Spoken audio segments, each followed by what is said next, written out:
Gênesis 1, 27.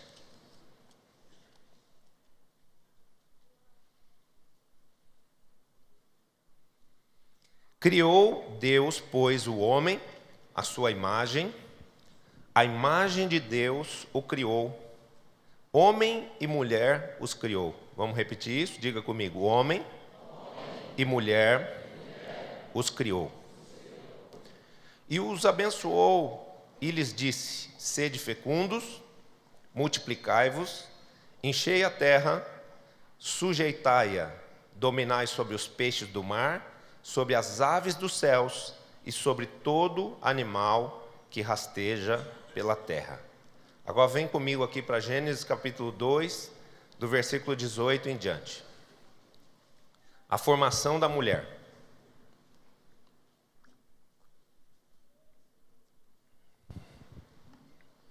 Disse mais o Senhor Deus: não é bom que o homem esteja só. Far-lhe-ei uma auxiliadora que lhe seja idônea. Havendo, pois, o Senhor Deus formado da terra todos os animais do campo e todas as aves dos céus, trouxe-os ao homem para ver como este lhes chamaria. E o nome que o homem desse a todos os seres viventes, esse seria o nome deles. Deu nome o homem a todos os animais domésticos, às aves dos céus e a todos os animais selváticos. Para o homem, todavia, não se achava uma auxiliadora que lhe fosse idônea. Então o Senhor Deus fez cair pesado sono sobre o homem, e este adormeceu. Tomou uma das suas costelas e fechou o lugar com carne.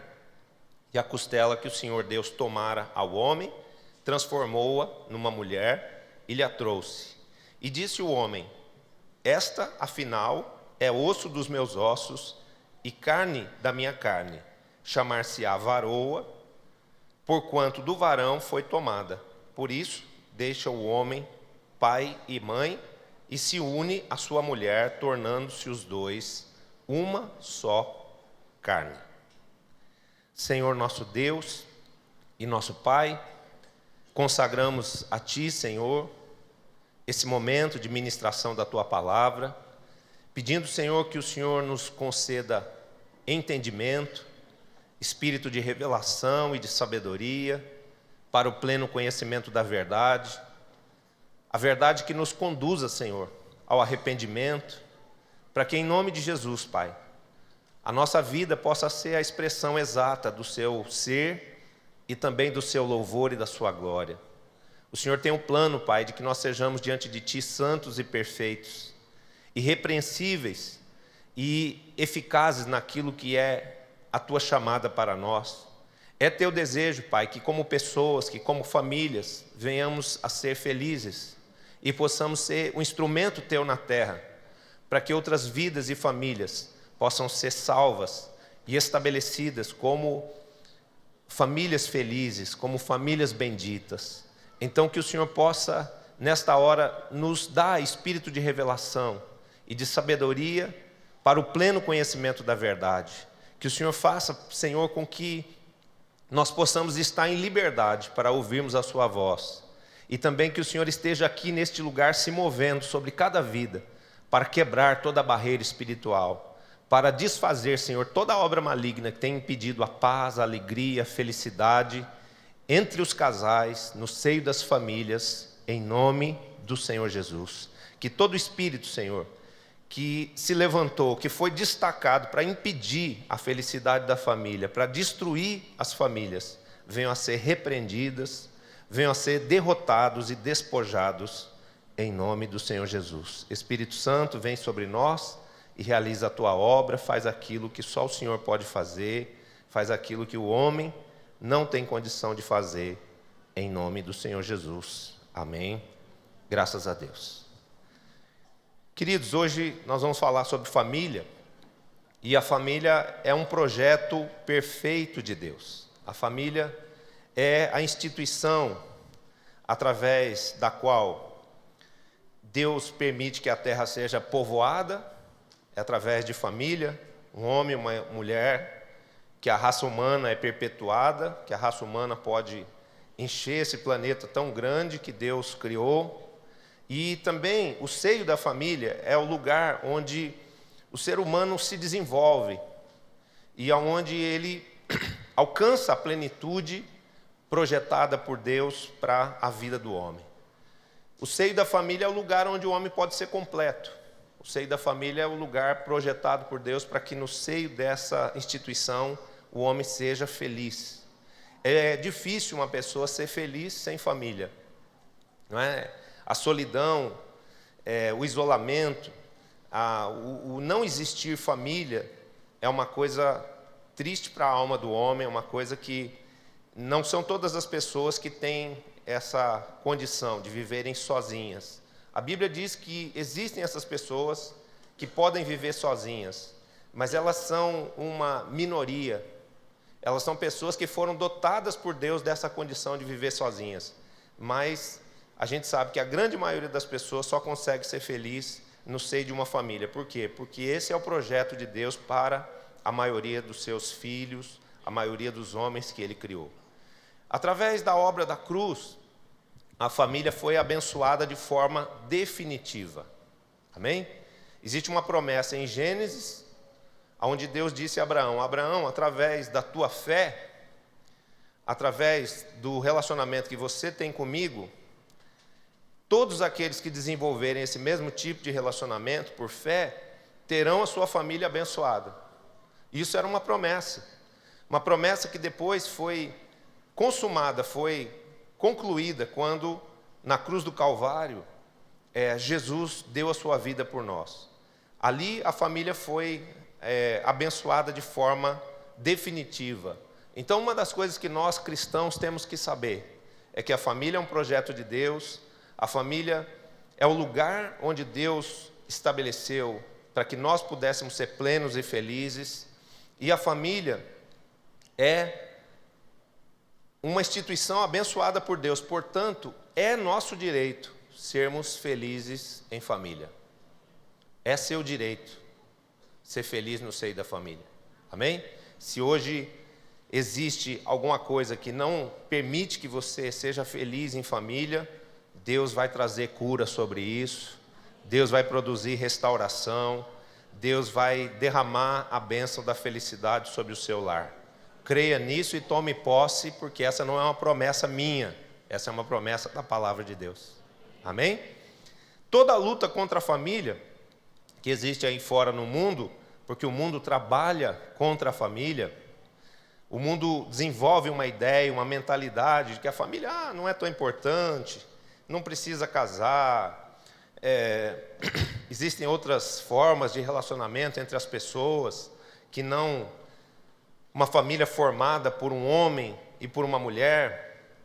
Então, existe todo um processo aí de trabalho para que a família se dissolva, né? Existe um apelo sexual muito grande, um apelo de sensualidade. Não é de sexualidade, é de sensualidade, que vem destruir a família, que tenta trazer a infidelidade, a contaminação para dentro do coração, tanto de marido e de mulher, né? Quando você vê aí a internet, tantos sites pornográficos, tantas coisas das quais as pessoas começam a se alimentar, e aquilo começa a trazer para dentro do lar, para dentro de um casamento, uma contaminação, porque o marido começa a acessar lá o site, começa a ver tantas coisas que vão trazer consequências para dentro do relacionamento dele com a sua esposa. E isso tudo é o quê? Uma mentalidade, isso tudo é um agir do mundo espiritual, uma conspiração espiritual do mundo contra a família. E o fato de existir essa luta tão grande que a gente está vendo nesses dias, quem está acompanhando os noticiários, quem está ligado aí no mundo espiritual, o que está acontecendo aí na vida secular, está vendo que a família está enfrentando uma barreira, uma luta, né? Isso testifica que a família é algo abençoado por Deus, porque tudo aquilo que vem de Deus vai encontrar sempre oposição. Antes de você se relacionar com Deus, ninguém zombava de você, ninguém te chamava de fanático, ninguém falava que você tinha ficado louco, você não incomodava ninguém. Você estava lá, qualquer coisa que você fizesse, as pessoas aplaudiam, assinavam embaixo e diziam: não, você tem razão. Em qualquer caminho espiritual que você tomasse, você era aplaudido, você tinha a concordância de todos. Mas agora, que você se definiu por Jesus, que agora que você realmente fez uma aliança com Deus, você percebe que as pessoas passaram a te resistir, a te acusar, a te atacar, a te perseguir. Por quê? Porque tudo aquilo que tem o respaldo de Deus, tudo aquilo que tem a bênção de Deus, vai encontrar uma oposição do mundo, vai encontrar a perseguição do maligno. E o casamento é essa instituição que vem de Deus, que tem a bênção de Deus e que recebe oposição no mundo por causa de Deus fazer parte dessa instituição. Cabe a nós cristãos defendermos a ideia da família, salvando pessoas, evangelizando as pessoas e ensinando a elas como viver bem em família. Queridos, através dos princípios da palavra de Deus, é importante a gente viver bem em família, a gente ter um lar saudável, a gente ter um lar equilibrado. O apóstolo de vocês, o pastor de vocês, é um exemplo disso. Eu vivi um relacionamento, um casamento antes de Jesus, que terminou com adultério, terminou com divórcio, com dor, com lágrimas, com sofrimento terrível, não é? Mas no momento em que eu estava vivendo essa grande crise na minha vida, eu encontrei Jesus. E Jesus me deu a possibilidade de viver uma restauração familiar. Não com a primeira esposa, com uma outra esposa que Deus me deu, que Deus me trouxe. Hoje eu posso dizer que eu tenho uma família abençoada, que eu tenho um lar feliz, não é? Por que isso? Porque isso é uma promessa de Deus. Isso é um direito seu. E nós precisamos entender isso, que o nosso chamado é primeiro vivermos um testemunho de plenitude, de forma pessoal e também de forma familiar. Ou seja, Deus quer que você esteja bem com você mesmo, Deus quer que você esteja bem com Ele, primeiro com Ele, depois com você mesmo e segundo como casal. Porque eu quero dizer que eu sei que muitos casais aqui, eu não estou falando essa palavra, não estou trazendo esse tema aqui, porque está todo mundo às mil maravilhas em casa. Tem muitos casais que fazem parte da igreja, que se casaram na igreja, mas que não estão bem, que não estão felizes, que não estão satisfeitos dentro do seu relacionamento. E hoje, Deus vai trazer uma palavra aqui que quem receber, que quem tomar posse dela, vai inaugurar um novo tempo no seu relacionamento, vai viver uma condição diferente e melhor na sua vida conjugal, no seio do seu casamento. Quem recebe aí? Então dá um aplauso a Jesus.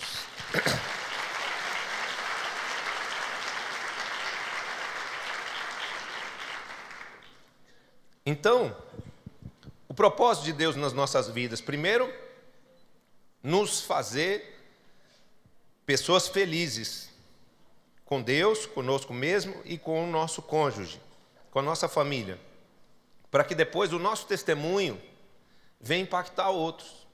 Quando eu estou casando pessoas aqui na igreja, geralmente são pessoas jovens, e eu profetizo, eu falo, olha, vocês vão ser muito felizes, vocês vão ser um casal que vai mostrar ao mundo, através do testemunho de vocês, que é possível ser feliz no seio de uma família. Porque o mundo não acredita nisso. O mundo viveu tantos traumas, o mundo está tão contaminado com tanta coisa, que as pessoas não acreditam mais nessa instituição que é a família.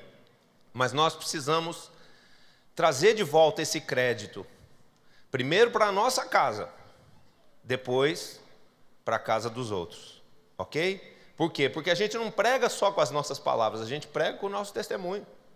O seu testemunho é aquilo que as pessoas podem olhar para a sua vida, olhar para a sua casa, olhar para o seu casamento e verem elas mesmas, fala mais do que as suas palavras. Às vezes você fala uma coisa, mas quando o seu testemunho é contraditório àquilo que você está falando, as pessoas olham e falam assim, está falando isso aí, mas não é isso que eu estou vendo na vida dele, não. Então, o que nós precisamos entender? Que não haverá avivamento na igreja se não houver avivamento na família. A família é a sede do avivamento. O lar é a célula principal. A nossa casa, a nossa família, o nosso relacionamento de marido e mulher é o que vai determinar a consecução da nossa vida espiritual, é o que vai desenhar um testemunho de conquista para os nossos filhos, não só biológicos, como os nossos filhos espirituais, ok? Por exemplo, um dos argumentos dos ativistas gays, deixo bem claro, não sou contra os gays, a gente ama os homossexuais, só que a Bíblia não concorda e condena a prática homossexual. E como a Bíblia é a nossa regra de fé, nós amamos os homossexuais, mas nós repudiamos a prática do homossexualismo. E os homossexuais são na igreja bem recebidos e convidados a terem uma experiência com Jesus para que eles mudem de vida, assim como mudam de vida todas as outras pessoas que entram aqui com outros tipos de problemas e outros tipos de desvios de um comportamento estabelecido como base, que é a palavra de Deus. Tá certo? Então, um dos argumentos que está sendo discutido aí na sociedade, principalmente pelas pessoas que defendem o homossexualismo, é: se o casamento hétero é tão bom, por que tantos casais héteros se separam? Por que isso? Porque sem Deus é muito difícil uma família conseguir ser feliz. É muito difícil.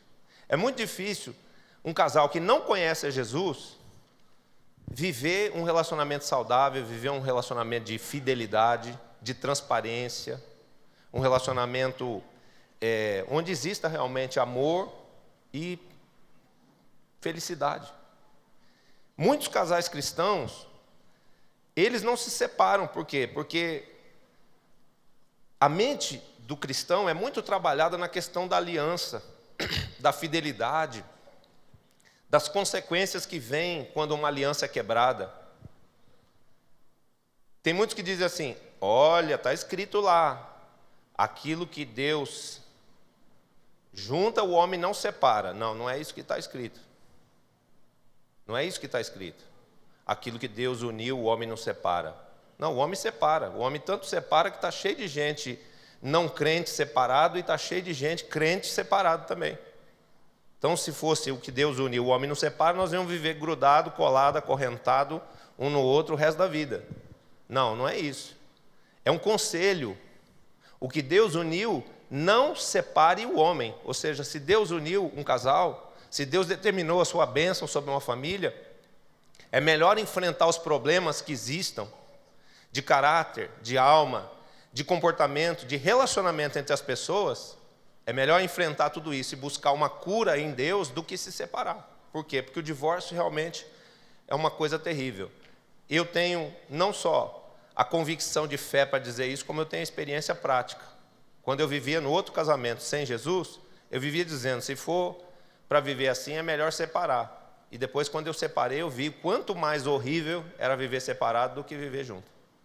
É difícil, é terrível, né? Os filhos sofrem, os familiares que estão em volta sofrem, é muito complicado, né?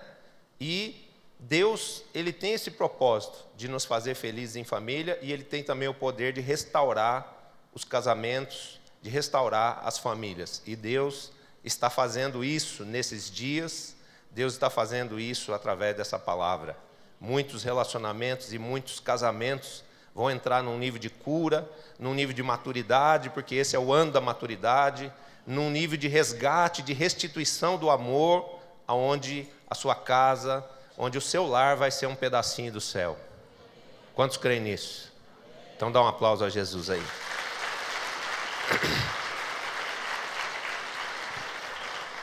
Então, por causa de todo esse apelo da fidelidade, da aliança, da palavra de Deus que prega contra o divórcio, porque a palavra de Deus fala contra o divórcio. O mundo advoga o divórcio, mas a palavra de Deus fala contra o divórcio. Preste atenção, você pode procurar de Gênesis a Apocalipse. Não tem um lugar na Bíblia onde Deus diga assim: eu odeio o diabo. Procura lá onde tem isso aí. Vê se você achar, traz para mim, porque eu não vi ainda. E eu não vi porque eu sei que não tem. Mas se você achar, te dou um prêmio. Eu odeio o diabo. Deus dizendo: eu odeio Satanás. Eu odeio. mas tem um lugar na Bíblia, no livro de Malaquias, capítulo 4, onde Deus diz: eu odeio o divórcio. Então, divórcio não é uma coisa, não é uma ideia aprovada por Deus. Não deixe que esse tipo de pensamento, não deixe que esse tipo de ideia venha a tomar conta da sua mente. E você ficar pensando, melhor separar, melhor separar. Não, não é melhor separar. O melhor é tomar posse de que pela unção de Deus, pela fé em Jesus Cristo, você tem direito a ser feliz e Deus vai consertar o seu casamento, Deus vai restaurar o seu relacionamento com seu cônjuge, Deus vai fazer a sua família ser uma família abençoada e feliz, porque isso é uma promessa e porque isso é seu direito. Principalmente se você entender, se você se fizer um instrumento dessa cura e dessa restauração. Amém? Então, muitos casais cristãos, por causa de todo esse apelo, eles não se separam, mas eles ficam vivendo uma vida infeliz, debaixo de maldição, debaixo de maldição, quando na verdade eles têm direito à bênção da felicidade e podem ser plenos. Amém? Eu quero te dizer uma coisa, Deus tem o poder de mudar você, de mudar o seu cônjuge completamente e fazer de você uma pessoa feliz, de fazer de você uma pessoa satisfeita e realizada dentro do seu lar. Amém? Eu tenho ficado preocupado, pois eu tenho visto que muitas pessoas, mesmo dentro da igreja, elas têm um conceito totalmente equivocado do que é um casamento, do que é uma família. As pessoas estão confusas e as pessoas não estão sabendo como se comportar em relação ao outro, em relação ao seu lar, em relação à sua família. E como que eu vejo isso? Através dos momentos em que eu dou aconselhamento pastoral. Muitos pensam que eu sou o apóstolo das multidões, que eu só lido com liderança e com equipes de 12, mas não é não, eu sou pastor. E eu sento com as minhas ovelhas para ouvi-las, eu atendo 12 que tem problema em casamento, eu atendo 144 que tem problema no casamento, eu atendo 1728 que tem problema no casamento. Para as pessoas que estão aqui pela primeira vez, quando eu falo 1728, não estou falando de uma quantidade de pessoas, de uma multidão de 1728 casais, não é isso. São as gerações de discípulos, né? Então atendo gente que está perto de mim, gente que nem está tão perto de mim, gente que está mais longe ainda, e às vezes atendo até pessoas que nem são da igreja e que estão com problemas no casamento, e a gente, por compaixão, a gente tentando ajudar e salvar e restaurar essas pessoas, esses casamentos, a gente socorre e atende. E o que eu tenho visto?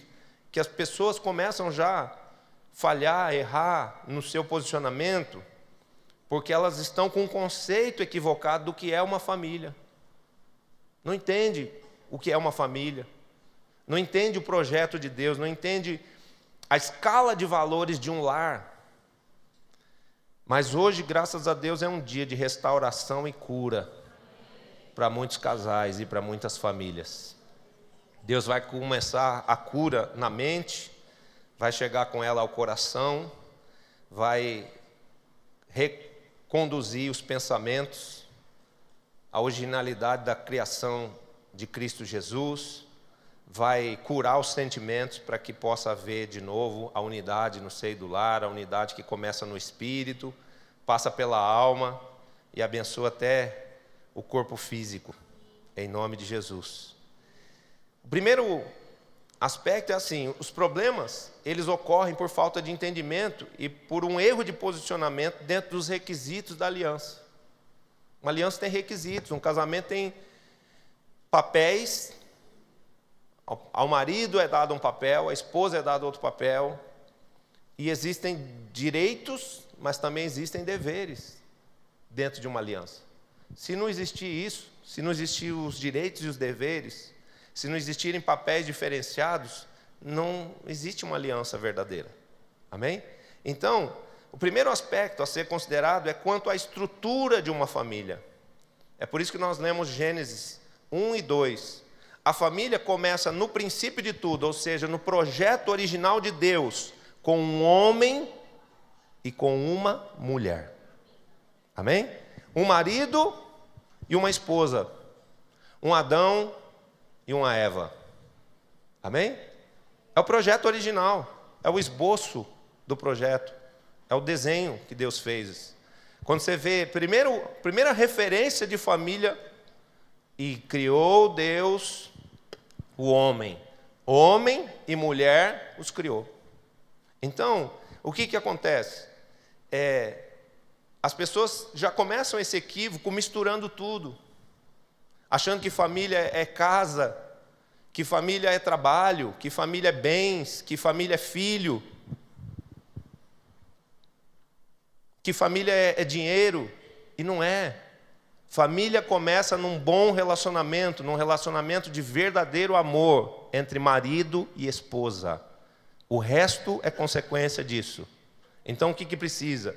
Entendemos isso. Nada é mais importante do que a relação do casal. Amém? E o valor que um dá ao outro. Muitas famílias sofrem ou se desfazem porque essa relação começa a ser desprezada. O casal, o marido e a mulher, eles começam a perder a visão um do outro. Começam a perder o entendimento de quanto essa relação ela é importante. E outras relações começam a substituir em valor e cuidado a primeira. Então começa aquela distorção, onde outros valores, outras pessoas começam a conturbar essa ideia do casamento.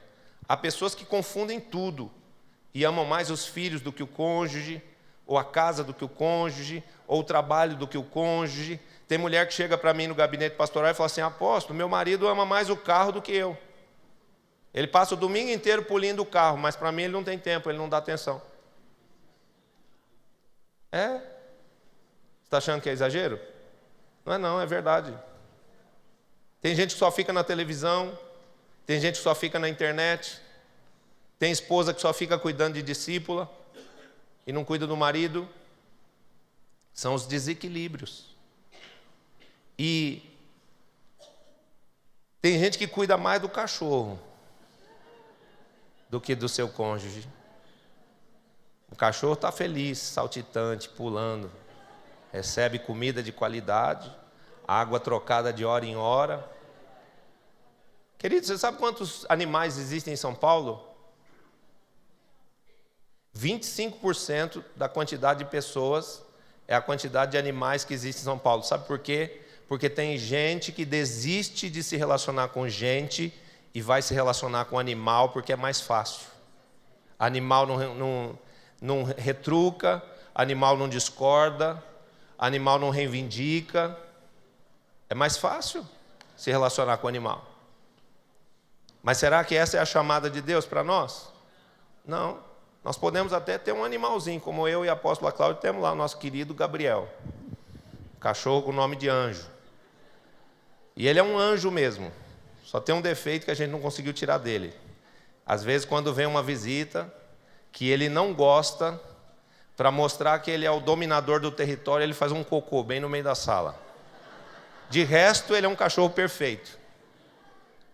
É como eu falei, eu preciso chamar lá o encantador de cães, César Milan. Vou mandar lá um e-mail para o César Milan perguntando como resolver esse problema. Porque é o único problema que eu não consegui resolver no Gabriel. De resto, ele é perfeito, né? Então nós podemos ter, né? Tudo é um todo, o casamento é um todo. Mas nós não podemos esquecer qual é a prioridade. Preste atenção. Nada pode valer mais para um marido do que a sua esposa. Nada pode valer mais para uma esposa do que o seu marido. Em Eclesiastes 9:9 está dizendo que a esposa, ali está falando do marido para a esposa, mas você, no lugar de esposa, você pode entender cônjuge, porque é uma relação verdadeira tanto para marido para esposa, como para esposa para marido. Lá em Eclesiastes 9:9, a palavra que eu preguei no casamento do pastor Murilo e da pastora Ana Carolina, diz que a esposa é a maior recompensa na vida de um homem dada por Deus depois da salvação.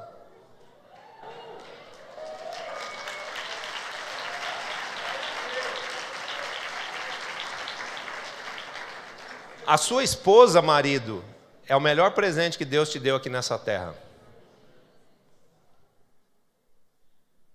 É verdade isso. É uma realidade. Ela é um presente de Deus na sua vida. Mas ele também é um presente de Deus para você, mulher. Cadê os homens? Não vão aplaudir agora e dizer uhul!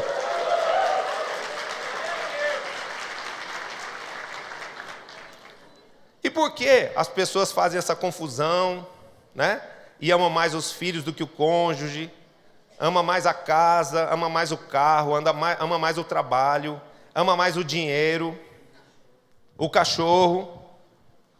Isso é fruto dos resquícios da idolatria, aonde raízes de iniquidade que existem ainda na alma das pessoas. A gente vai no encontro, se arrepende, chora, pede perdão, tal, mas se a gente não vigiar, ficam raízes de iniquidade dentro da nossa alma. Você já viu, arrancou lá um mato do jardim? Arranca o mato do jardim, você arranca o mato do jardim, mas quando você arranca assim, quebra, não sai a raiz fica lá. Quando a raiz fica lá, o que acontece? Às vezes a raiz brota, aquela erva daninha nasce de novo. Então, isso é fruto de resquício da idolatria, porque o trabalho é um ídolo. Então, a pessoa, como eu fiz no meu primeiro casamento, foi por isso que o casamento acabou, eu dava mais importância para o trabalho e para o ganhar dinheiro do que para a minha família. O filho é um ídolo, ou os filhos são ídolos, são os ídolos do lar. Já viu lá na Bíblia os ídolos do lar? O carro é um ídolo, o dinheiro é um ídolo. Aqui na igreja tinha um moço que ele dizia à esposa que ela tinha que pagar aluguel para ele, porque a casa onde eles moravam era dele.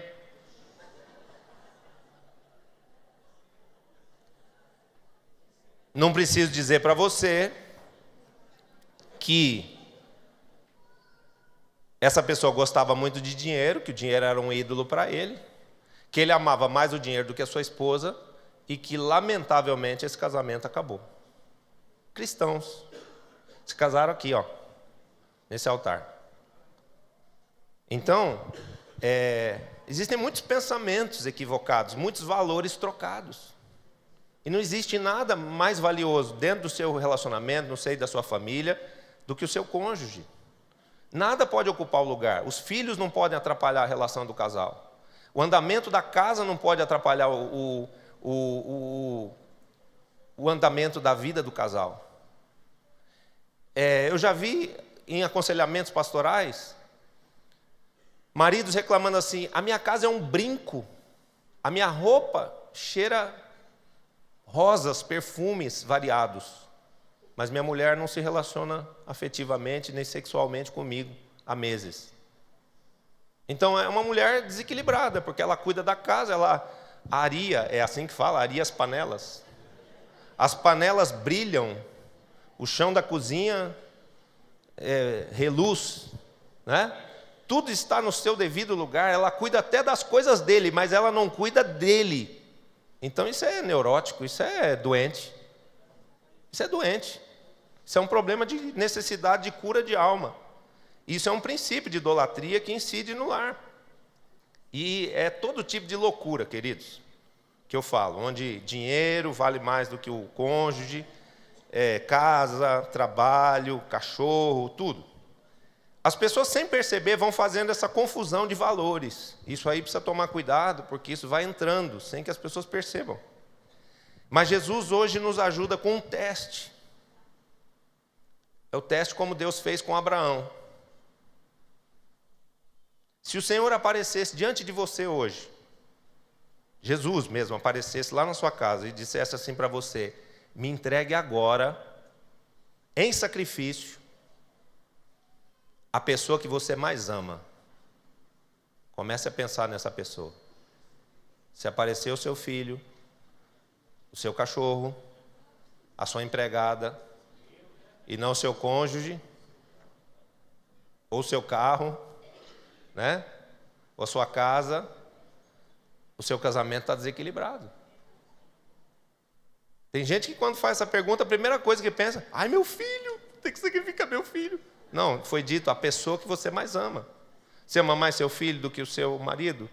Mas foi através do seu marido que seu filho veio ao mundo. Você ama mais o seu filho do que a sua esposa? Foi através da sua esposa que que os seus filhos vieram ao mundo. Então essa relação está desequilibrada e eu declaro que ela vai voltar ao equilíbrio, que toda raiz de iniquidade, todo resquício de idolatria da sua vida vai ser arrancado, vai ser destruído, aniquilado pelo poder do Espírito Santo, desde o profundo e desde o oculto do seu ser, em nome do Senhor Jesus. Quem recebe, dê um aplauso ao Senhor Jesus.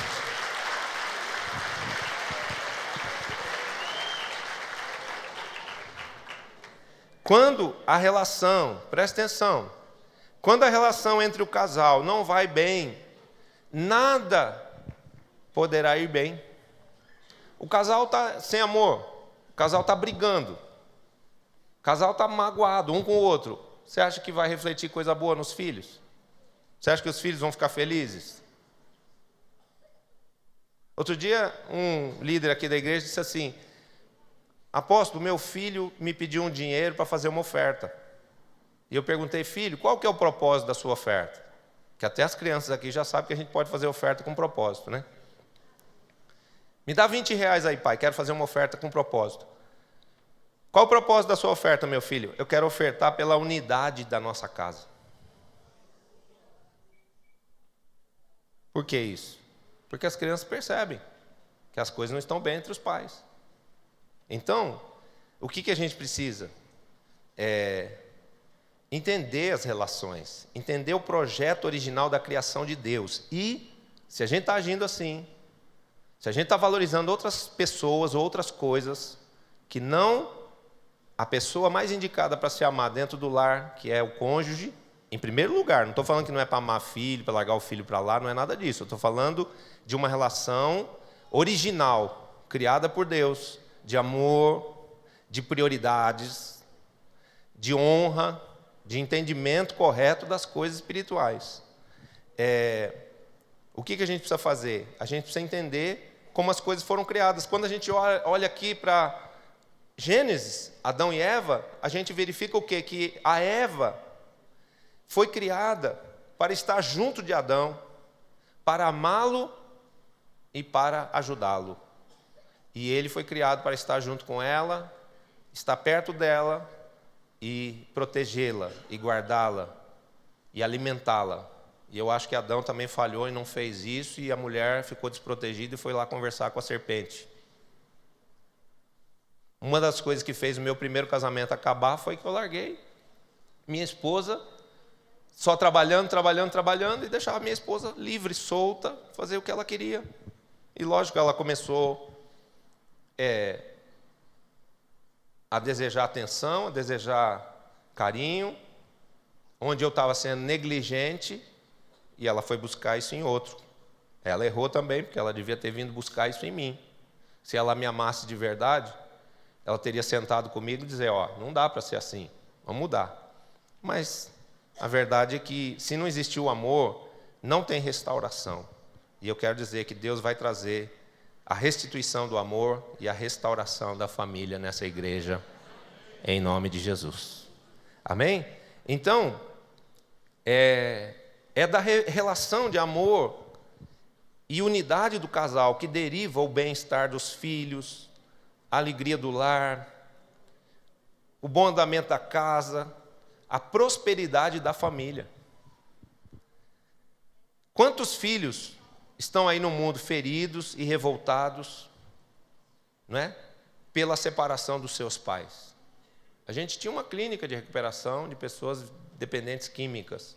E quando a gente ia lá conversar com aqueles jovens ali, conversava, tentava puxar, né? O que aconteceu? Como é que você entrou nessa vida? E quando você ia indo lá para trás, na vida da pessoa, desde quando aquele jovem que acabou entrando nas drogas era uma criança, o problema era no relacionamento do pai e da mãe. Meu pai batia na minha mãe traiu meu pai chutou a barriga da minha mãe quando eu estava no ventre. Meus pais se separaram, nessa hora eu me desesperei, eu me perdi. Então, essa relação marido e mulher, ela é fundamental, amém? Quantas pessoas estão aí com a vida financeira abalada pela desestrutura emocional que produziu uma separação? Quando uma pessoa, um casal se separa, vem uma desestrutura, principalmente se for pela questão do adultério. Eu quero avisar os homens daqui.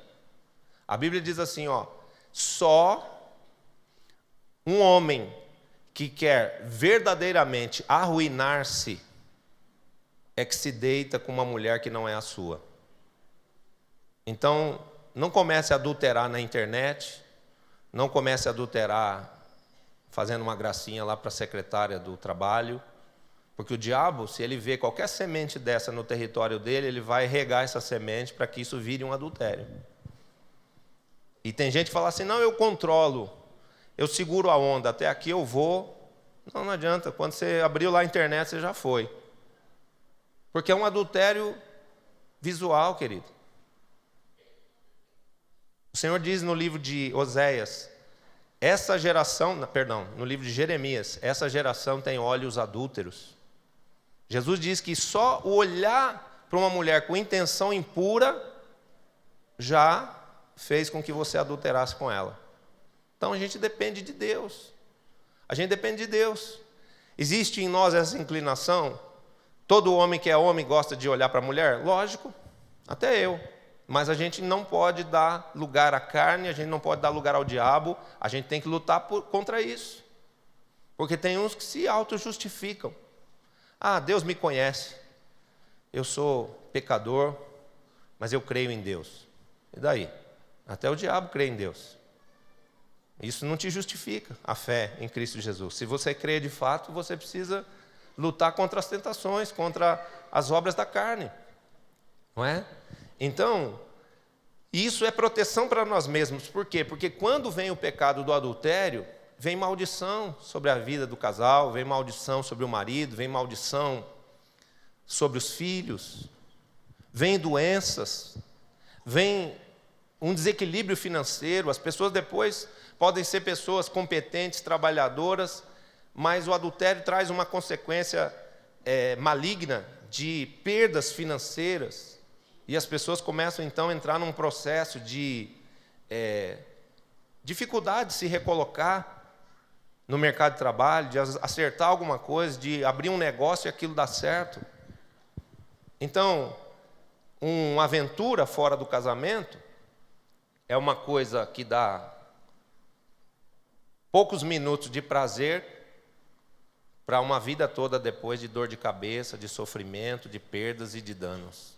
Não compensa, não vale a pena. Quem está falando com você é um ex-adúltero, que perdia a família, que perdia muitos bens, que perdia muitas coisas por causa desse pecado. Até que Jesus me achou e eu ganhei Jesus. Amém? Então, essa relação de marido e esposa precisa estar muito bem ajustada. É preciso, por exemplo, interesse pela relação afetiva, pela relação íntima. Porque também, quando os maridos começam a desenvolver insatisfação nessa área, eles começam a buscar subterfúgios. E se a mulher não fizer o seu papel de trazer para o seu marido satisfação, carinho, intimidade, prazer sexual, suprindo as necessidades dele, ele vai ser tentado a ver outras coisas, a buscar isso em outros lugares, que não são adequados. Então, a gente precisa cuidar da relação de amor. Por quê? A relação de amor, a relação de unidade espiritual de um casal é que vai trazer o bem-estar para tudo que está em volta. Para os filhos, para a casa, para o trabalho, até para o cachorro. Quantas pessoas, depois do divórcio, depois da separação, ficam com a sua vida toda complicada, pagando pensões alimentícias? Traz problema financeiro também. Eu tinha um amigo em Brasília, quando eu morei em Brasília, em 1981, que ele pagava pensão para 3 mulheres diferentes.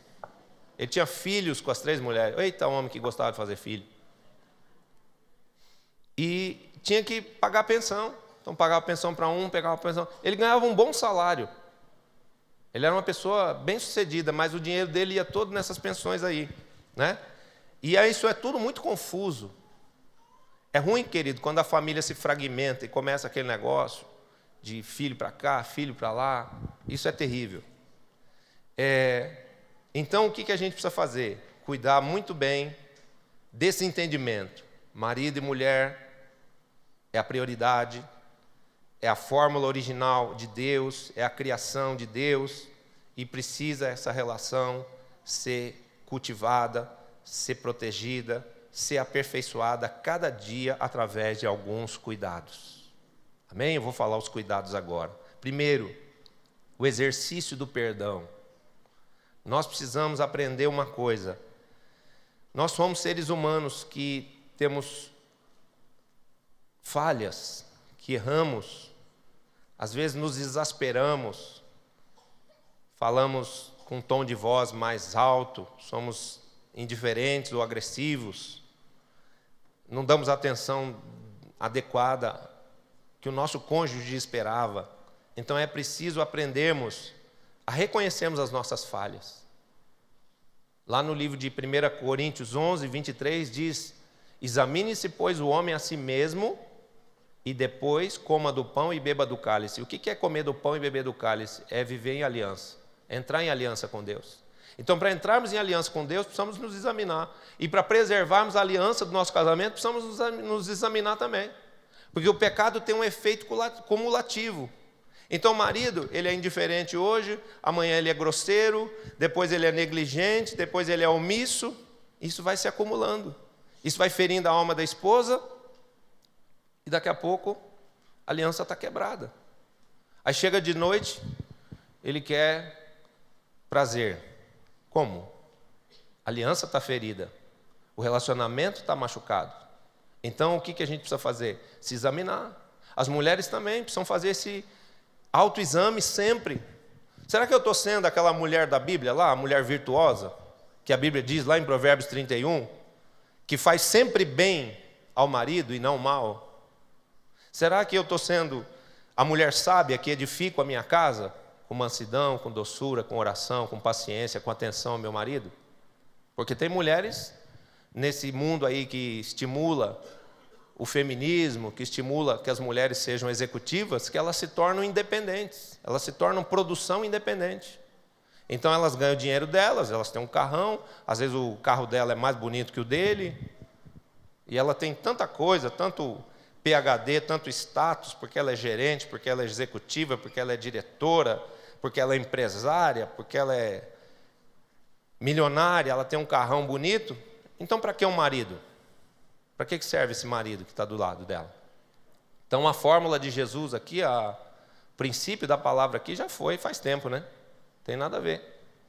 E eu digo para você, não pense que isso só acontece com as pessoas que estão lá no mundo, não. Isso pode acontecer dentro da igreja. O alerta aqui é para nós cristãos. O alerta aqui é para os líderes do avivamento. Porque que avivamento nós vamos ensinar? Que salvação e que cura da família nós vamos ensinar para outras pessoas se a nossa família está doente, se a nossa família precisa de cura? Então, primeiro vamos viver o avivamento aqui dentro de casa, a relação perfeita, de amor, de unidade, de prioridades, de honra dentro do lar, onde marido e mulher se honram mutuamente, se respeitam mutuamente, se amam mutuamente, para depois a gente poder dizer alguma coisa para as pessoas lá fora. E eu quero te avisar de uma coisa: se você se preocupar em cuidar do seu relacionamento, cuidar do seu cônjuge, cuidar da sua família, você não vai precisar nem falar. Só das pessoas olharem para a sua casa, para o seu lar, para o seu relacionamento conjugal, as pessoas vão crer em Jesus e vão querer ser seus discípulos. Quem recebe aí? Deus vai fazer isso. Deus vai fazer isso. Mas é preciso aprender a reconhecer as falhas e corrigi-las. Amém? É preciso aprender a perdoar e pedir perdão. Seja humilde, aprenda a pedir perdão. Pisou na bola, marido? Tudo bem que você é o homem da casa. Tudo bem que você é autoridade, mas isso não quer dizer que você não possa se humilhar para chegar diante da esposa e falar assim: meu amor, me perdoa, eu errei. A apóstola Cláudia é minha testemunha, muitas vezes eu peço perdão para ela. E quando ela vem me pedir perdão, eu falo assim: você está me pedindo perdão do quê? Que eu quero saber se é só para ficar bem comigo ou se você se arrependeu mesmo do erro que você cometeu. É verdade. Porque não adianta, se a pessoa pedir perdão da boca para fora, sem entender o que foi que ela cometeu de dano na alma do outro, ela vai cometer de novo, ela vai fazer aquilo outra vez. Então, isso é muito importante, porque o perdão, queridos, ele é um mandamento divino. A palavra de Deus diz: perdoai. E o perdão recicla o relacionamento. Sabe por que alguns casamentos estão enfermos? Porque algumas pessoas não vivem bem e outras nem conseguem se casar. Nem vem, está na igreja já, está aí, ó, pode ir na rede rir, pode morrer de rir, pode ir no encontro rir, pode ir no encontro chorar. Está tendo encontro rir lá. Pode ir no encontro rir, pode ir no encontro chorar, porque o coração ainda está cheio de mágoas. Não esqueceu o passado. Não perdoou aquela pessoa que lhe abandonou, que lhe deixou. Sabe qual foi o primeiro trabalho de Jesus comigo? Para me tirar da depressão em que eu estava? Fazer eu perdoar minha esposa, minha ex-esposa e meu sócio. Enquanto você não perdoa, sua vida espiritual está presa, ligada, amarrada naquela pessoa. Então, uma pessoa que, do ponto de vista de um relacionamento, já morreu, mas você está carregando um defunto, você está arrastando. Imagina essa cena fisicamente. Morreu alguém que era muito importante para você e você fica lá acorrentado, tendo que arrastar aquele defunto. É assim que uma pessoa que não perdoa vive. E eu quero dizer que às vezes esse perdão é em relação a um relacionamento que já não mais existe, e às vezes essa mágoa ela é alimentada, ela é nutrida dentro do relacionamento que está ali, ó. Então ficam duas pessoas dentro de uma casa vivendo mal. Elas não se amam, elas não se falam, elas não se aceitam, elas não se respeitam, elas só dividem o aluguel. Deus nos livre disso. Deus livre você disso. Que você tenha prazer de estar com o seu cônjuge. Que a sua casa seja um lugar onde você tenha pressa de voltar. Tem gente que fica com a desculpa: estou trabalhando, mulher, estou trabalhando. Por quê? Porque não tem prazer de voltar para casa. Fica inventando 1000 coisas para fazer fora, amigo, discípulo, trabalho, porque não quer voltar para casa e enfrentar, olho no olho. Não, senta lá, pede perdão, se arrepende, confessa o que está oculto. Os casais, confesse os pecados, maridos às suas esposas, esposas aos seus maridos. A palavra de Deus diz que o nosso leito deve ser sem mácula. Sabe o que é a sua cama lá no seu quarto? Não é o lugar do descanso nem do prazer sexual, não. A sua cama é um altar. Eu e a apóstola Cláudia, nós compramos uma cama, mas ela é tão alta que a gente fala que é um altar mesmo. Ela, que tem as perninhas menor, ela quase tem que... Eu estou pensando em botar uma escadinha daquelas de consultório médico para ela subir na cama. Eu não gosto daquela cama tão alta, daquele jeito, mas eu falo: amor, sobe aqui no altar. A cama é quase da altura desse negócio aqui, é horrível. E não dá para serrar o pé, porque ela é box embaixo. O colchão é dessa altura, dessa grossura, né? Então, não fique, querido, nutrindo mágoas. Se o leito deve ser sem mácula, essa mácula não está falando de uma traição física. Essa mácula está falando de uma falta de unidade espiritual, porque existem pecados que não foram confessados ainda. E eu quero dizer para você: confesse os pecados, para que o inimigo não venha subir no altar lá da sua cama junto com você. É verdade. É verdade. Enquanto o inimigo tiver uma alça, enquanto ele tiver uma legalidade, onde o marido não confessou tudo para a esposa que ele fez antes de Jesus, não tem conversa. E quando ele confessar, se alegre, não fique aí chorando, aí vai para a discipuladora: eu não perdoo, eu não perdoo. Não perdoe, Jesus mandou você perdoar. Perdoe, não só perdoe, se alegre, porque ele mudou de vida, ele é um outro homem mesmo. Porque só vai ter coragem de fazer isso, se arrepender, falar, perdoar, prometer que não vai fazer mais, quem mudou de vida. Eu falo para as mulheres quando vem nessa crise: eu sei que a traição, que a infidelidade dói muito, mas é uma questão de agirmos por fé e de entendermos que em Jesus as coisas velhas ficaram para trás e eis que tudo se fez novo. Então acredite que o seu marido é uma outra pessoa, acredite que a sua esposa é uma outra pessoa e dê uma nova chance. Amém? Verifique nesse processo também se você não deixou a pessoa muito solta, se você não estava fora da sua posição, se você não fez coisas que acabaram incrementando esse processo. Mas se você descobrir que falhou, que errou, também não deixe o inimigo trazer sobre a sua vida acusação e mágoa de si próprio. Eu não me perdoo, eu não me perdoo. Né? Não. Antes de Jesus não tinha como a gente ser melhor. Agora tem. Então, agora que você tem Jesus, perdoe, ame, dê uma nova chance, vire a página do passado, deixe Deus curar todas as feridas e viva o amor. Amém? Aspecto número 2, além do exercício do perdão, do autoexame, do aprender a perdoar e pedir perdão também, nós vivemos o diálogo. Não deixe que filhos, que discípulos, que pessoas de fora, que iPad, que iPhone, que iTV no quarto, iTV em frente do altar do avivamento. Né? Já falei, tira a televisão do quarto.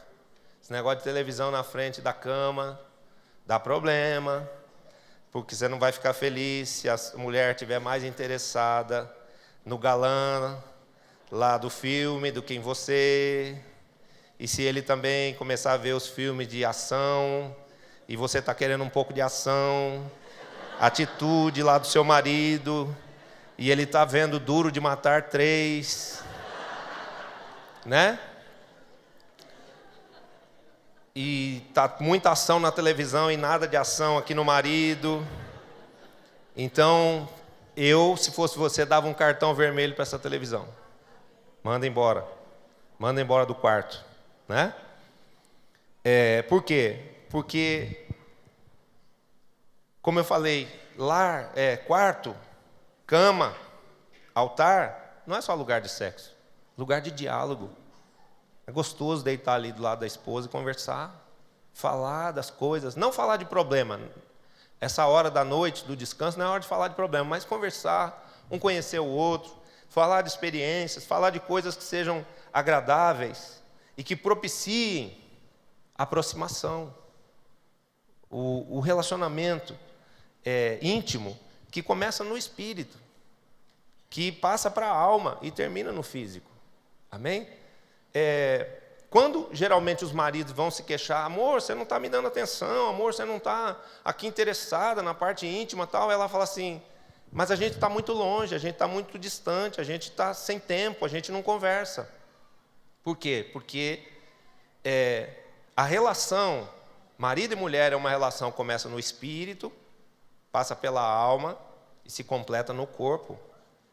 E essas três coisas são extremamente importantes. É importante nós, como casal, orarmos juntos, termos a mesma inclinação espiritual. Peça para Deus trazer a unidade espiritual para dentro do seu casamento, do seu lar. Se o seu marido não é crente ainda, ele vai ser. Se a sua mulher não é convertida ainda, ela vai ser. Por quê? Porque está prometido na palavra: crê no Senhor Jesus e será salvo tu e a tua casa. Então Deus vai convencer, Deus vai converter esse coração. Mas enquanto isso, não deixe que caia por terra o diálogo. Amém? Não deixe que nada substitua o diálogo e a intimidade com o seu cônjuge. Aspecto número 3. O marido orar pela esposa e a esposa orar pelo seu marido. Preste atenção. Tem uma lenda aí na cabeça dos maridos de que a mulher é intercessora. A mulher é de fato intercessora, mas o marido é o sacerdote. E sacerdote é quem intercede, sacerdote é quem cobre, sacerdote é quem profetiza, sacerdote é quem abençoa. Então essa história de que mulher tem tempo para orar e homem não tem, isso é coisa do tempo antigo, antes de Jesus. Porque eu sei que Deus cobra de mim que antes que eu ore pela igreja, eu ore pela minha esposa, que representa a igreja. Jesus não é o noivo? A igreja não é a noiva? E tem uma palavra em 1 Coríntios que Paulo diz, em Efésios, capítulo 5, que Paulo diz que existe um paralelo entre Jesus e a igreja, entre o marido e a esposa. E que ele é o sacerdote do lar, ele é o cabeça. Então, como cabeça, como aquele que tem mais autoridade para ser exercida, também ele tem mais responsabilidade, porque a quem muito é dado, muito mais será exigido. Tem muitos lares que começam a ter problemas, começam a ter brigas, discussões, problemas na vida da esposa, problema na vida dos filhos, problema de relacionamento entre o casal, porque o marido não ora, que o marido não entende que ele tem poder nos lábios dele para construir um lar, um relacionamento saudável. Preste atenção, se você analisar com olhos de revelação o texto aqui, diz que Deus colocou na boca de Adão o poder para dar nome aos bichos, e foi ele quem colocou o nome em Eva. Agora, tem maridos que usam a sua boca contrariamente àquilo que é atitude espiritual. Atitude espiritual seria o quê? Pedir perdão pelos pecados da esposa e edificá-la espiritualmente, através de palavras de vida, através de palavras de bênção, de profecias positivas, do tipo: minha esposa é uma mulher sábia, é uma mulher santa, é uma mulher virtuosa, é uma mulher cheia do Espírito de Deus, é uma excelente esposa, uma excelente mãe, é uma mulher que me faz feliz. Mas o que ele fala? Minha mulher é uma chata, minha mulher é uma jararaca, minha mulher é uma murmuradora, minha mulher é uma cruz, sem rodinha, uma cruz que não tem nem rodinha, né? E o que acontece? O que a gente fala vem à existência. O que a gente fala vem à existência. As palavras que a gente libera debaixo dos céus da nossa casa ficam lá, trazendo à existência aquela atmosfera espiritual. E nós precisamos aprender o quê? Ter uma linguagem santa, porque aquilo que a nossa boca fala não só reflete o que está no nosso coração, mas aquilo que a nossa boca fala representa a matéria-prima que vai construir a atmosfera ao nosso redor. Se forem palavras boas, quem vai usá-las a favor do casal é Deus. Se forem palavras negativas, quem vai usar é o diabo. Toda vez que tiver uma discussão, uma briga, peça perdão pelas palavras que são pronunciadas em ira. Amém? Outra coisa importante: o marido orar pela esposa, ele é o sacerdote. A esposa orar pelo seu marido, realmente ela é intercessora. O marido vai fazer um negócio, a mulher dobra o joelho lá e fica abençoando ele. Ele está indo lá negociar a casa nova, a compra do apartamento, um emprego novo onde ele vai ganhar o dobro. O que a mulher sábia faz? Dobra o seu joelho lá em casa e ora, e cobre ele, e profetiza sobre a vida dele. Tem filhos não convertidos, a oração de uma mãe muito pode em seus efeitos. Essa frase é minha. Esse versículo é da minha Bíblia. Bíblia segundo Fábio Abud, 3,16. Não, mas eu estou me baseando num outro princípio espiritual que está escrito lá em Provérbios. Fala que a mulher virtuosa, ela cobre a sua casa com lã, escarlata e linho branco. Então, o que representa isso? Ela traz santidade para o seu lar, através de cobrir a sua família com o sangue do Cordeiro. Amém? Tem mulheres que elas não têm a sabedoria de apoiar o seu marido em oração, e até com palavras de incentivo, de elogio, elas ficam criticando, elas ficam murmurando: você não faz nada, você é isso, você é aquilo, você não toma posição, você tem que ir lá pedir para o seu chefe aumento, você tem que isso, você tem que aquilo. E olha, o rei Salomão, que era um homem que tinha muitas mulheres e entendia muito desse negócio de mulher, ele diz: é melhor dormir lá fora, na casinha do cachorro, do que dentro da casa com a mulher rixosa. Essas mulheres que ficam só falando, vou te falar, viu? Só Jesus na causa. Então, se você está nessa, mulher, mude o tom, pare de falar com ele, comece a falar com Jesus a respeito dele. E abençoe ele, que os céus da sua casa vão mudar e vão se abrir. Amém? Ponto número 4. Esqueci de falar uma coisa aqui na questão da oração. O casal orar junto. Mateus 18, 18 diz o quê? Tudo o que dois dentre vós concordarem na terra, Deus concordará no céu. O que dois dentre vós ligarem na terra, será ligado no céu. Então, um marido e uma esposa juntos, orando, têm o poder da concordância. A Bíblia diz que, na batalha espiritual, um põe 1000 a correr, mas 2 põe 10.000. Quando marido e mulher oram juntos, pelos seus interesses, pelos seus projetos, por aquilo que desejam, o que acontece? O poder se multiplica, e barreiras são quebradas, e conquistas maiores e melhores são realizadas. Amém? Quando marido e mulher se unem para orar, eles são a igreja orando. E a igreja está debaixo do manto apostólico. A igreja tem poder superior, tanto nos céus quanto na terra. Amém? Gerar céus limpos sobre o lar. Há casais que contaminam os céus espirituais de seu lar com palavras agressivas, murmurações, xingamentos e etc. É preciso arrepender-se, pedir perdão a Deus e retirar cada uma dessas palavras das mãos de Satanás depois de uma briga, de uma discussão. Às vezes você pensa, discutiu, passou, já esqueceu, está tudo bom. Não, peça perdão.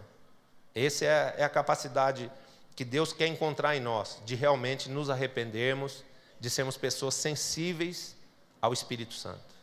Palavras torpes, palavras agressivas, palavras em tom de voz alterado, murmurações, ferem o Espírito de Deus. E se o Espírito de Deus se afasta, quem é que entra para reinar lá? O inimigo. Então, peça sempre perdão, mantenha céus espirituais sobre a sua cabeça, sobre a sua casa limpos. Amém?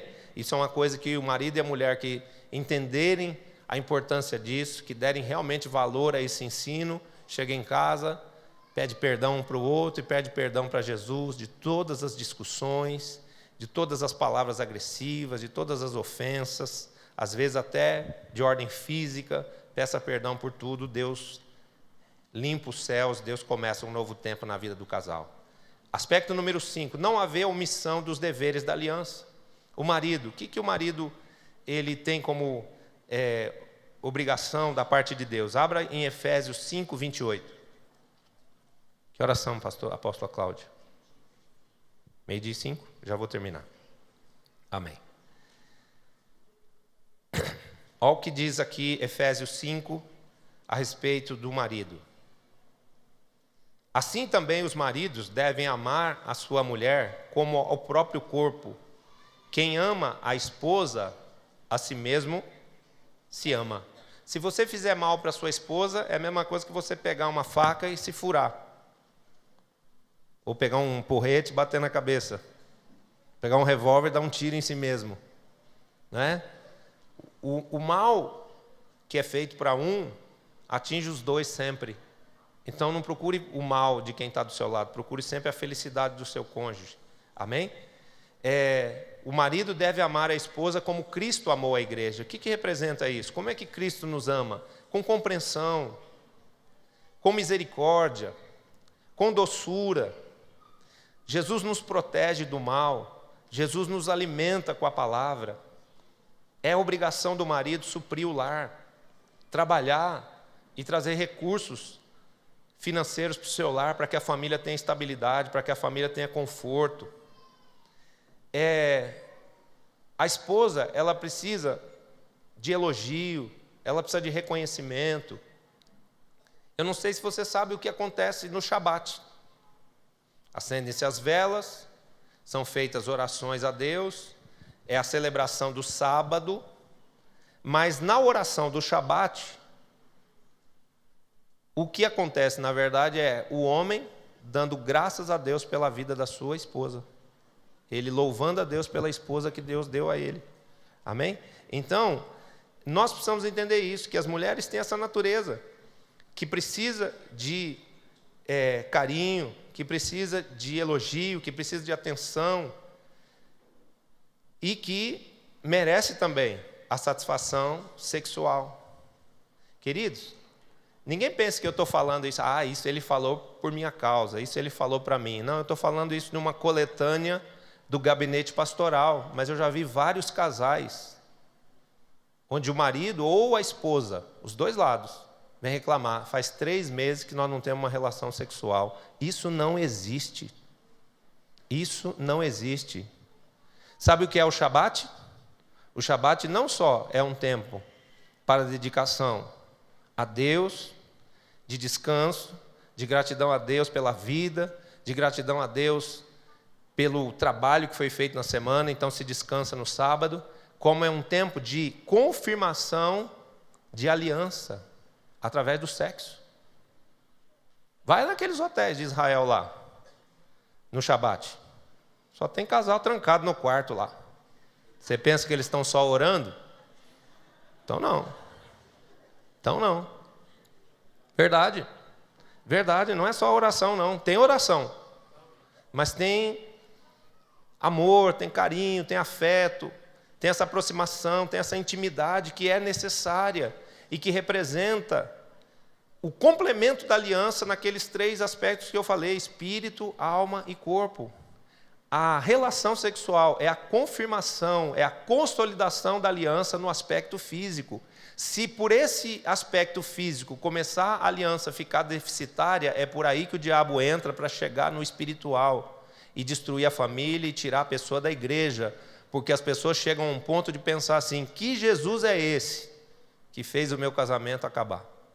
Que Jesus é esse que não pôde consertar o meu relacionamento? Só que as pessoas não entendem que tem determinadas coisas que têm que ser feitas como deveres bíblicos. Não existe isso, marido negar o afeto, a intimidade, o sexo à esposa.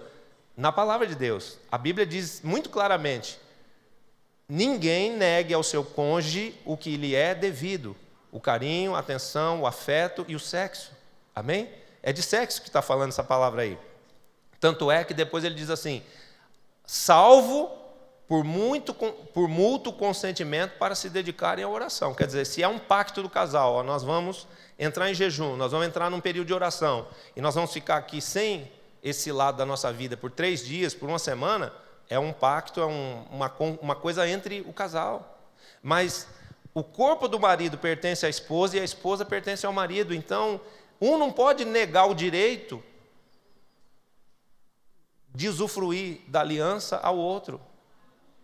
Ah, mas eu estou cansado. Ah, problema seu. Vai lá, toma uma gemada, Taf Manê, toma um guaraná, um açaí, toma algum negócio lá. Mas não fica inadimplente, toma vergonha. Ah, essa foi a pastora Fátima que falou aqui. Né? Por quê? Porque isso é saúde. Diga comigo, isso é saúde para o relacionamento do marido e da mulher, que vai refletir em tudo depois. Seu marido vai até lavar a louça. No dia seguinte você vai ver como ele vai ficar feliz. Agora nega, fica lá aquele negócio de virar para o outro lado, deixar ele falando sozinho, o homem vai ficando nervoso, porque a testosterona vai multiplicando no corpo dele, ele vai ficar o Hulk, vai ficar verde, querendo arrancar as portas da casa. Esposa, vamos ver o que Deus fala para a esposa. Efésios 5, 22 a 24. As mulheres sejam submissas ao seu próprio marido como ao Senhor. Ah, se as mulheres entendessem a profundidade disso, Senhor. Porque o marido é o cabeça da mulher, como também Cristo é o cabeça da igreja, sendo este mesmo o Salvador do corpo. Como, porém, a igreja está sujeita a Cristo, assim também as mulheres sejam em tudo submissas ao seu marido.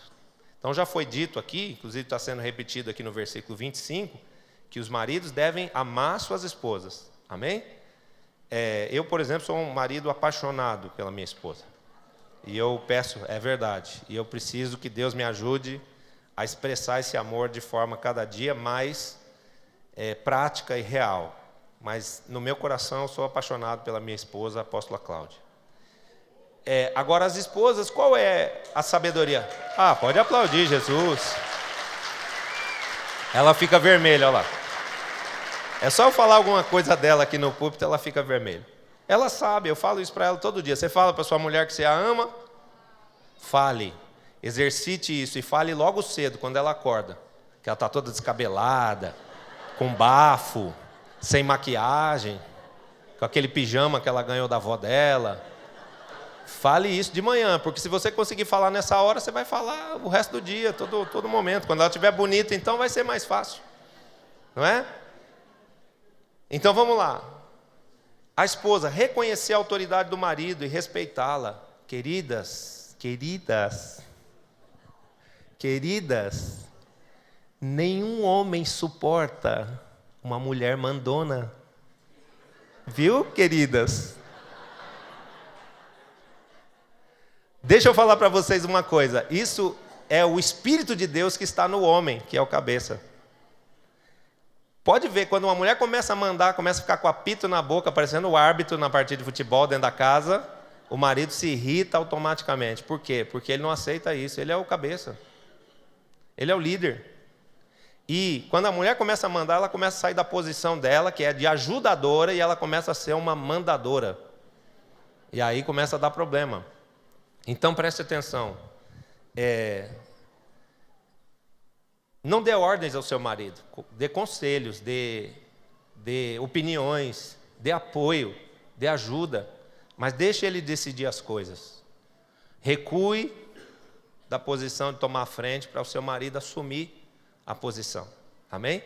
Esses dias eu atendi um casal de pastores aqui. E a mulher é que é a pastora da igreja, o marido é só o ajudante dela. Eu falei, não, se vocês querem uma igreja na visão, a senhora tem que começar a recuar e dar espaço para ele. Deixar ele descobrir o pastor que ele é. Por quê? Porque, às vezes, os temperamentos e até uma ingerência espiritual, chamada Jezabel, faz com que a mulher queira mandar em tudo. Manda na casa, manda no marido, manda nos filhos. E eu quero dizer para você que só existe uma coisa que Deus abomina mais do que uma mulher que manda no seu marido. É um marido que obedece à mulher. Então não obedeça a ela. E você não mande nele. Amém? A mulher deve ser o quê? Carinhosa, presente, dócil e que tenha prazer de estar com ele. Presta atenção. O lugar onde o seu marido mais quer você perto dele.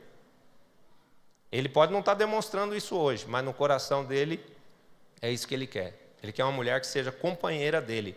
Ela foi tirada da costela. Não podia ser tirada da cabeça? Ela ia pensar que era para mandar nele. Ser a cabeça dele. Não podia ter tirado o osso do pé, ele ia achar que ela ia estar sempre embaixo dele. Não, tirou da costela, que é uma dica de Deus, dizendo assim, a mulher deve ficar do lado do marido. Sempre do lado, de mãozinha dada, andando na rua, aqui ó, do lado, debaixo da asinha dele lá, em todos os lugares. Por quê? Porque tem muito marido aí que começa a fazer coisa errada porque a mulher deixa ele muito sozinho. E vice-versa. Então, vamos cuidar disso. Amém?